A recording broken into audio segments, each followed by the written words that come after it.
I live a normal sort of active lifestyle really. I go to uni, studying youth and community work, sort of have hobbies like I like to play music, play bass guitar, enjoy swimming, being active, got a girlfriend, lots of friends, and all sorts really.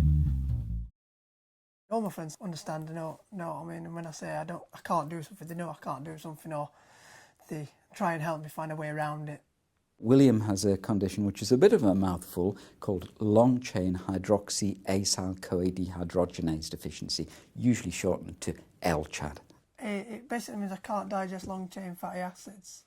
So it means I have to be really careful with the amount of fat that I eat in a day, because I can digest medium and short chain. I just can't digest the long chain aspect of the fats that you get in foods. When he was born, he was a perfectly healthy newborn baby, but he went on to have a metabolic crisis because of his LCHADD deficiency. And by a few months of age, he became really very severely poorly and was brought along here to the Children's Hospital and ended up in the intensive care unit.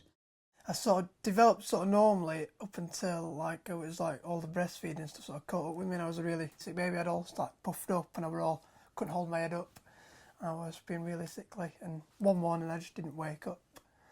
So that's when they found out that there really was a problem. He was in effect poisoning himself with some of the chemicals that were accumulating, and they were particularly affecting his cardiac function.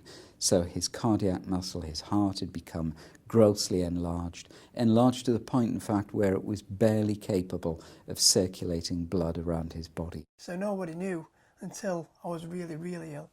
But if they'd done screening beforehand, then I would have been straight onto my a low-fat diet with high energy in a different sort of way, and I wouldn't have been poorly as a baby.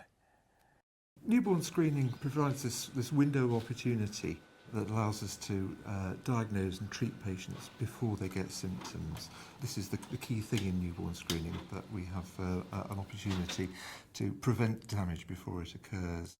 It's just basically the whole dietary controlled. I've made sure I'm putting enough energy in for the exercise that I'm doing, so my body doesn't fall back in its own fat reserves. It's easy to control my diet, but when it goes wrong it can be quite serious.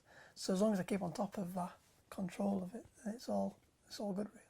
In these conditions, diet is of vital importance, and these patients will need very specialised diets, which are very different to the diets that toddlers and children and adults will eat.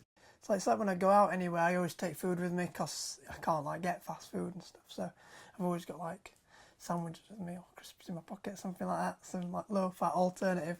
So when I go out for a night out, everyone else has kebabs, so I have like a jam sandwich.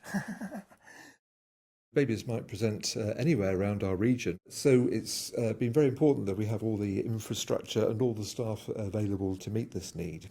Using our existing technology virtually, we've been able to extend our newborn screening to the 5 new disorders, and we will be able to expand this much further in the future. The screen's a good idea. It's really worth the money and worth time investing in it, because it helps change everyone's lives from like the start really. It doesn't let people get to that point of being really ill and then finding it, or going undiagnosed and people dying from it. The difference for the individual family and the child can be incalculable. It can make, frankly, the difference between the child living or dying. And, of course, crucially, for some of these children, it's not a matter of life or death, it's a matter of lifelong disability that can be avoided. Oh, hi Mark, it's Kat from the Newborn Screening Lab. Just wanted to let you know about a positive newborn screening sample we've had today for LCHADD. I'd definitely have died as a baby. It's really quite important that it does get found out and screened, so you can sort of adjust your life and live with it.